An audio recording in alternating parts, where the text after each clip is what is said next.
Welcome to the Temple of Flame.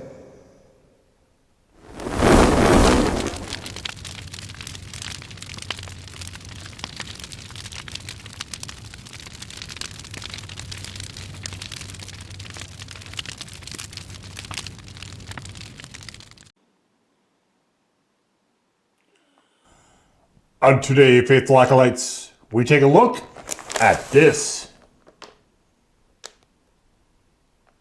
And what this is from Wang Korea, it is the extreme spicy Carbonara Topokki. And there are 2 servings in here. Will I have both in this very video? Who can tell? Who can tell? Let's take a look here and see what we have. That's a definite maybe. I don't know if I'm going to have both. I might have both. You never know. You never can tell. It depends on how they're packaged. It depends on how much of a pain it is. It's 800 calories for both. 820, I guess. Actually, technically. So here is the 1 pack. Here is the 2nd pack. Here is the... This looks like the powder. Here is... Oh, this is also the powder. I don't know what this tray is for. I guess this is to keep it in here. I don't think you're supposed to cook in this. And then we have the Bulldog Pox here. Okay, and let's put that over there.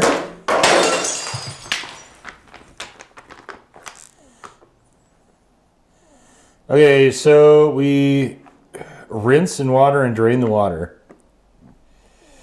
Put the sauce... Okay, in this, okay. So the red packet and the rice cakes, and boil them together for 2 minutes. Interesting. So we're not doing that.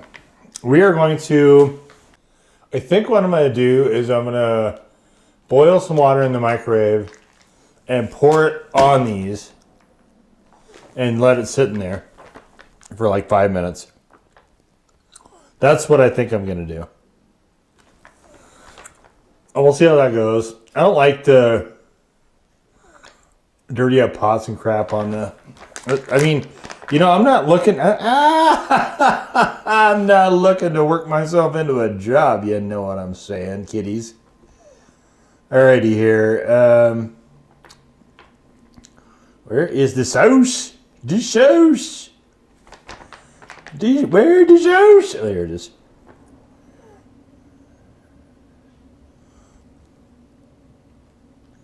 Sauces, soy sauce concentrate. Okay. Red pepper oil. Okay, fine. Yeah. Curry powder. Oh, curry powder. Huh. Red pepper powder. Oh, there it is. There you are. Capsicum oleo resin. Well, bully. So the usual extract stuff. And then, of course, the cheese packet to go with it. So I guess now the question is, I don't think I'm going to eat 2 of these. I think I'll not do that. So I think we're going to let's throw one back in here. I'll have a spicy Topokki Carbonara another day. I'll live to eat it another day. Let's put that over there. Okay, so I'm going to go and find myself a bowl, and I'm going to heat up some water and throw this in there. And then I'm supposed to boil it with the sauce, but I don't think I want to do that. Let's just see if we can do it my way, and if it just doesn't work, then we have another pack to experiment with. So yeah, bowl, etc., like I just said, and we'll be right back. Alrighty, we are back, and so what I did actually was I boiled some water and let them sit in the boiled water for 5 minutes. And so you don't really need to boil Topokki. You're not cooking it or anything. It's not hard to begin with. You're just basically heating it up to whatever your desired temperature is. So we will pour on Hopefully there's enough liquid here. This is the one kind of question I have about this, but I think what we're going to do actually first is we're going to try it with just this bulldog sauce. And I've done the Wang Korea bulldog noodles. I've done the regular topokki, not the pinwheel stuff. But I've not done their carbonara yet. I have done Samyang's. I do bowl ramens as well. Some of, or all of those may be up by the time you see this.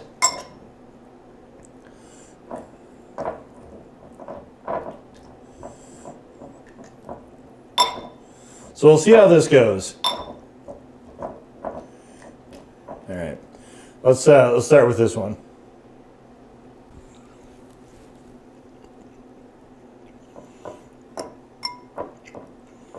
The texture of these is definitely not like normal topokki.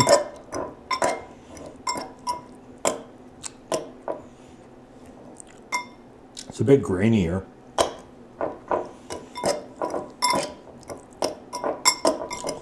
But the flavor is good. Like their sauce, their bulldog sauce is quite good. It's the usual extract hot stuff that you get with some of the other ones. I think I know actually why they wanted you to boil, and I might do that with one of the other ones. But I think I know now why they want you to, God damn it, boil the noodles with the sauce, is to try to get the sauce inside these tubes.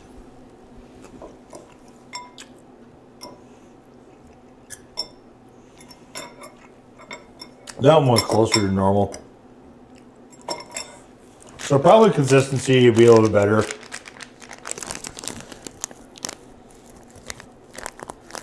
Had I followed the instructions. We'll follow the instructions probably off camera though. Alright, and here's the carbonara. Whoa, this is really powdery. Wow. Whoa, and stinky. You know what this smells like? It smells like that, almost like popcorn butter, that fake popcorn butter powder that you used to, I don't know if it's still even around anymore, but you used to be able to get it. That's what it smells like. Where it's a sort of a buttery and it's sort of cheese. They had buttery. So back then when air poppers first came on the scene, before microwave popcorn really took off,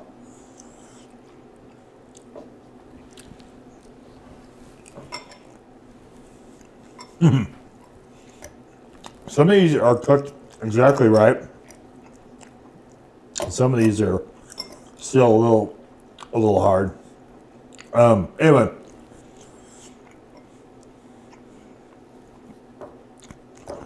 so back then,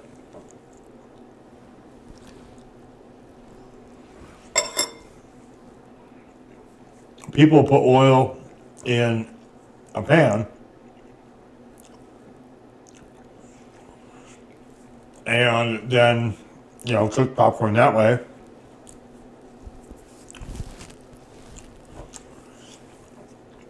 And my dad did a number of times. And it would be fine to stick things like salt to.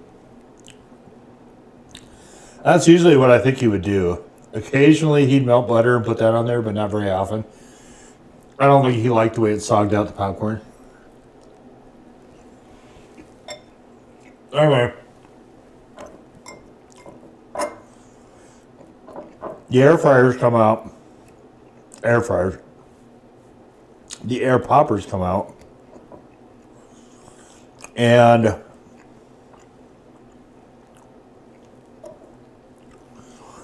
they make this nice fluffy popcorn, but it's extremely dry. And if you try to salt it, the salt doesn't like to stick. This was part of the whole health craze back then, when everybody was trying to get rid of fat or butter. You know, butter was bad. because cholesterol. So their solution was to make an artificially flavored oil product called margarine and sell that. And then it was fats generally weren't any good.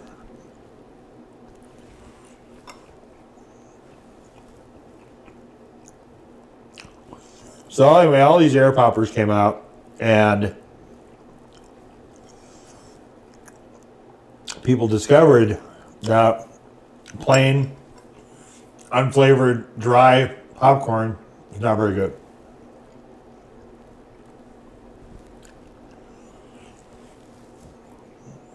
So hence these really fine butter salts, cheese salts, powders, I guess, more than salts.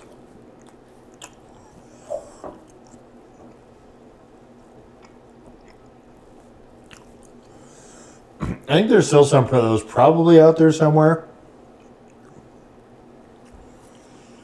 Obviously, the prevailing thoughts have changed considerably since then.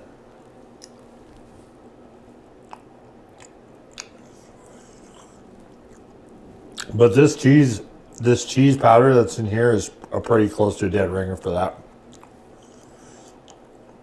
Because even the cheese would have sort of a buttery flavor to it, which this kind of does also.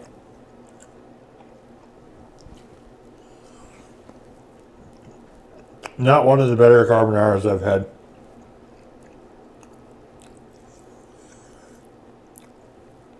I think both the bowl ramen and the I had one from Daybach also.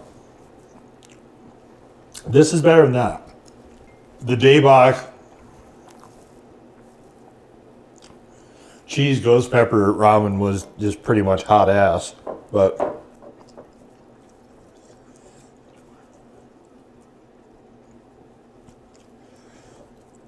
this one is I mean, I'll finish the bag. It just isn't.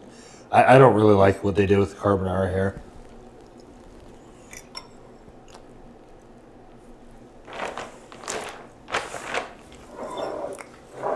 So,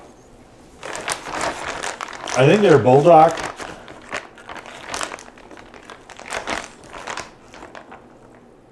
is pretty much right near the top.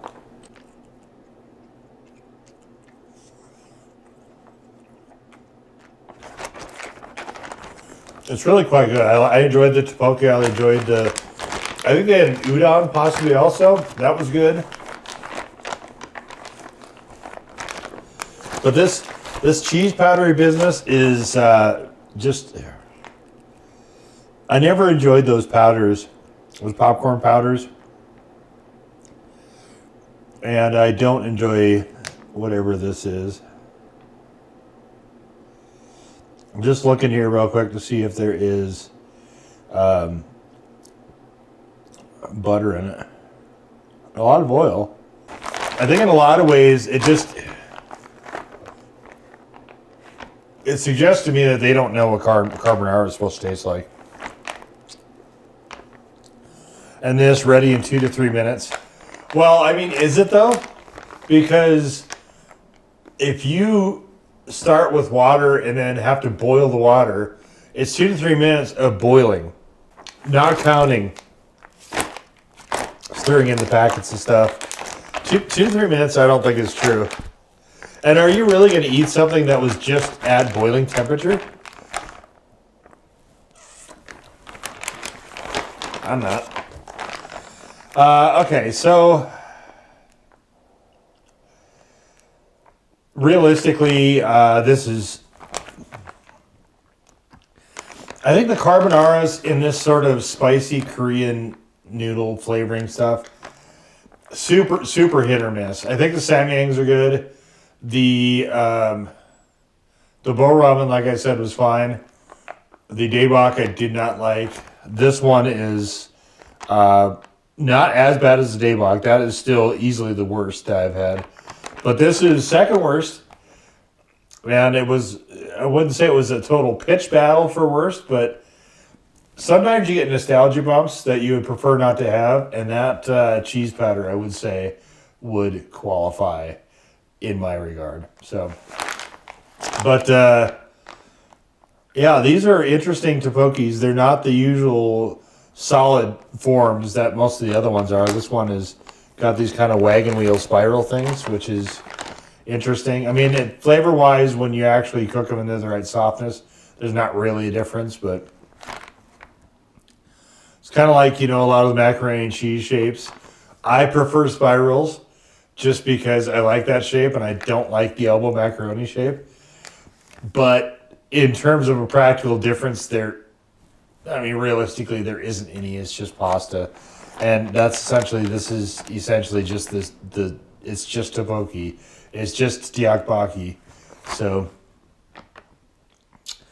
yeah, but it was kind of fun to try a new spin on it, I guess. Carbonara continues to be, like, a lot of times when they step out of the bulldog flavoring and they start screwing around with different cuisine styles, to me, it is really streaky. It is. I can appreciate that you guys want to put your own spin on it, your own Asian flair or whatever to another ethnicity's cuisine. That's fine. But I think you should know what it is supposed to be if you're going to attempt it. Like, you should have an idea of what it is supposed to be before I think you start muddying in the waters over there. And to me, this one pretty strongly suggests that they don't understand what carbonara is supposed to be like. But I guess we'll just leave it there. It's definitely not good. I hesitate to say it's bad. It's edible, I guess. And you could just skip putting, that is a nice thing, you could just skip putting the carbonara powder in there. And then you have this really nice spicy chicken bulldog sauce, which I think Wang Korea does a very good job of.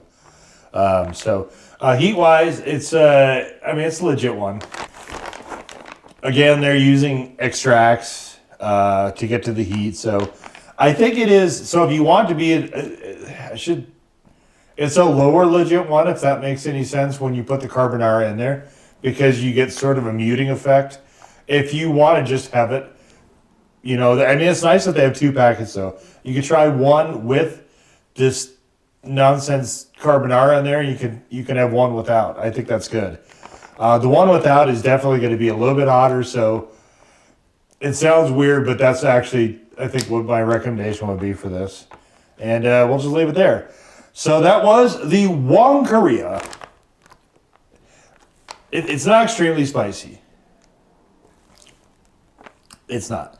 But this was their, I guess, spicy carbonara topokki, I think is the name of that they want here. So we'll go with that. Number 4. In peace. To serve the flame.